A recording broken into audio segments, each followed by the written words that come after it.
മഹാമാഘ മഹോത്സവത്തോടനുബന്ധിച്ചുള്ള രഥയാത്ര പാലക്കാട് കൽപ്പാത്തിയിൽ ഇന്നലെ തുടങ്ങി. ശ്രീചക്ര മഹാമേരു പ്രതിഷ്ഠ വഹിച്ചുകൊണ്ടാണ് മുന്നേറുന്നത്. തമിഴ്നാട്ടിൽ സ്റ്റാലിൻ സർക്കാർ അനുമതി നിഷേധിച്ച രഥയാത്രയ്ക്കാണ് തുടക്കമായത്. ഇന്നലെ രഥയാത്ര വടക്കന്തറ, യക്കര, കൊടുന്തിരപ്പുള്ളി, അഗ്രഹാരം, അണിക്കോട് ആശ്രമം, മങ്കര, പാമ്പാടി സോമേശ്വരം, തിരുവില്ലാമല, കൂത്തമ്പുള്ളി എന്നിവിടങ്ങളിലൂടെ കടന്നുപോയിരുന്നു.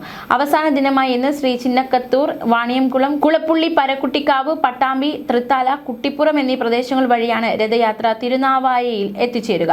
മലപ്പുറം അസിസ്റ്റന്റ് എക്സിക്യൂട്ടീവ് എഞ്ചിനീയറും മലപ്പുറം ജില്ലാ പോലീസ് സൂപ്രണ്ടും ഇന്നലെ താൽക്കാലിക പാലം പരിശോധിച്ചു.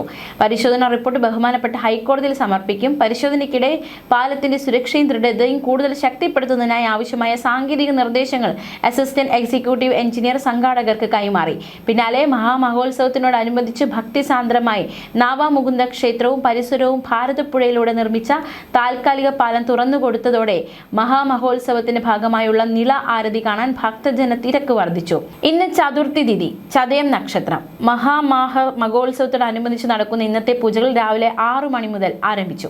വിഘ്നങ്ങൾ മാറ്റാനുള്ള സൂര്യഗണപതി സാധന ആചാര്യൻ ലക്ഷ്മണൻ തില്ലങ്കേരി നേതൃത്വത്തിലും ചെയ്യുന്ന പ്രവൃത്തികളെല്ലാം ഫലപ്രാപ്തിയിലെത്താൻ ദേവതാനുഗ്രഹത്തിനായി സുഹൃതഹോമം ആചാര്യൻ ജയൻ ഇളയതിന്റെ നേതൃത്വത്തിലും അക്ഷരങ്ങളിലൂടെ നമ്മുടെ ഉള്ളിലെ ദേവതാ സ്ഥാനങ്ങളിലെ പ്രഭാവം ഉണർത്തി നമ്മളെ ശുദ്ധവും ശക്തവും ഐശ്വര്യവും നിറഞ്ഞതുമായ വഴികളിലേക്ക് നയിക്കാൻ ഗായത്രി അക്ഷര ദേവതാ പൂജയും യജ്ഞവും ആചാര്യൻ അരുൺ പ്രഭാകരന്റെ നേതൃത്വത്തിലും ഈശ്വര ചൈതന്യത്തിനായി ഈശ്വര പൂജ ആചാര്യൻ അശോകൻ കാണിയുടെ നേതൃത്വത്തിലും നടക്കുകയാണ്. ഇന്നലെ മഹാമാഘ മഹോത്സവത്തിലെ നിള ആരതി തൊഴാനെത്തി സിനിമാ താരം അനുശ്രീ. മൂകാംബിക ദർശനത്തിന് ശേഷം ഇന്നലെ രാത്രിയാണ് അനുശ്രീ നിള തീരത്തെത്തിയത്. ഇതിൽ പങ്കാളിയാകാനായത് ഭാഗ്യമാണെന്നും താരം പറഞ്ഞു.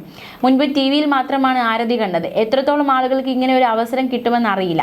വരാൻ സാധിക്കുന്നവരൊക്കെ വന്ന് അനുഗ്രഹം തേടണം. നേരിട്ട് കണ്ടത് വലിയ എക്സ്പീരിയൻസ് ആയിരുന്നു. ഇവിടെ വെച്ച് കാണാൻ കഴിഞ്ഞതിൽ വളരെ സന്തോഷം.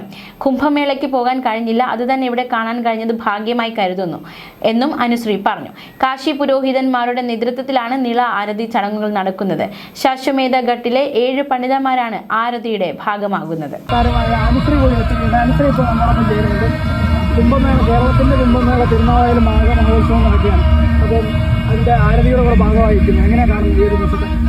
ഒത്തിരി സന്തോഷം. കാരണം ഭയങ്കര അൺഎക്സ്പെക്റ്റഡ് ആയിട്ടാണ്, പ്രതീക്ഷിക്കാണ്ടാണ് ഇവിടെ വന്നത്. അതൊരു വലിയൊരു അനുഗ്രഹമായിട്ട് തന്നെ കാണുന്നു. കാരണം ഞങ്ങൾ മൂകാംബിക പോയിട്ട് തിരിച്ചു വരുന്ന വഴിയാണ്. മൂകാംബിക പറശ്ശിക്കടവ്, അത് ഞങ്ങളിങ്ങനെ വീട്ടിൽ പറഞ്ഞു. അപ്പോൾ എനിക്ക് പരിചയമുള്ള എൻ്റെ ഓട്ടോറിക്ഷ എന്ന് പറഞ്ഞ മൂവിയുടെ സ്ക്രിപ്റ്റ് റൈറ്റർ MBJ രാജേഷൊക്കെയാണ്. പുള്ളിയാണ് എന്നെ വിളിക്കുന്നത്, നിങ്ങോട്ട് വരുമോ എന്ന് ചോദിച്ചിട്ട്. അപ്പോൾ എനിക്ക് തോന്നുന്നു അതൊരു വലിയൊരു അനുഗ്രഹമായിട്ട് കരുതുന്നു. കാരണം എത്രത്തോളം ആൾക്കാർക്ക് ഇങ്ങനത്തെ ഒരു അവസരം ഉണ്ടാകുമെന്ന് എനിക്കറിയത്തില്ല.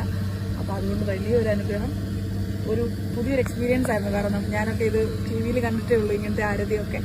അപ്പോൾ അത് ജീവിതത്തിലൊന്ന് കാണാൻ കഴിഞ്ഞു. അതും ഇവിടെ തന്നെ വെച്ച് കാണാൻ കഴിഞ്ഞാൽ ഒരുപാട് സന്തോഷം. നല്ലൊരു അനുഭവമായിരുന്നു. അപ്പോൾ എനിക്ക് തോന്നുന്നു തുടർന്നുള്ള ദിവസങ്ങളിൽ ഇനിയുമുണ്ട്. വരാൻ കഴിയുന്നവരൊക്കെ വരിക, കാണുക, അനുഗ്രഹം നേടുക. ഈ മഹാമാഘ മഹോത്സവം നേരത്തെ അറിഞ്ഞിരുന്നു ഇങ്ങനെ ചടങ്ങ് നടക്കുന്നതായിട്ട്? ഇല്ല, ഞാൻ മൂകാംബിക പോയ വഴി അറിഞ്ഞിട്ടുണ്ടായിരുന്നു ഇവിടെ ഇങ്ങനെ നടക്കുന്നുള്ളത്. പക്ഷെ അങ്ങനെ ഒരു പ്ലാനേ ഉണ്ടായിരുന്നില്ല വരാനായിട്ട്. അപ്പൊ തിരിച്ചിങ്ങോട്ടുള്ള ട്രാവലിലാണ്, ഒന്ന് പോയാലോ എന്ന് വിചാരിച്ചിട്ട് ഞങ്ങൾ ജസ്റ്റ് ഒരു ഫേസ്ബുക്കിൽ ചുമ്മാ ഒരു വീഡിയോ ഇട്ടതാണ് ഇങ്ങോട്ട് വരുന്നു എന്ന് പറഞ്ഞിട്ട്. അപ്പൊ പെട്ടെന്ന് ഇവിടുന്ന് ഒരു ഇൻവിറ്റേഷൻ കിട്ടി. എന്നാൽ പിന്നെ എന്തായാലും ആവാം. എന്തായാലും ചിലപ്പോൾ ഞാനിവിടെ വരണമെന്ന് ഉണ്ടായിരുന്നിരിക്കാം. വന്നിട്ടുണ്ട്. ഞാനൊരു 2 മാസം മുന്നേ വന്നിട്ടുണ്ടായിരുന്നു. ഈ ഗംഗാരതി ചടങ്ങുകൾ, കുംഭമേള, അതൊക്കെ ടിവിയിലൂടെ മാത്രമേ കണ്ടിട്ടുള്ളൂ? അതെ, അതും ടിവിയിൽ മാത്രമേ കണ്ടിട്ടുള്ളൂ. പക്ഷെ ഗംഗാരതി എന്തെങ്കിലും പോയി കാണണം എന്ന് വളരെ ആഗ്രഹമുണ്ട്. ഞങ്ങൾ കൂട്ടുകാരെല്ലാം കൂടി പ്ലാൻ ചെയ്യുന്ന ഒരു കാര്യം തന്നെയാണ്. പക്ഷെ കുംഭമേളയാണെങ്കിലും അവിടെ പോകാൻ പറ്റിയില്ല.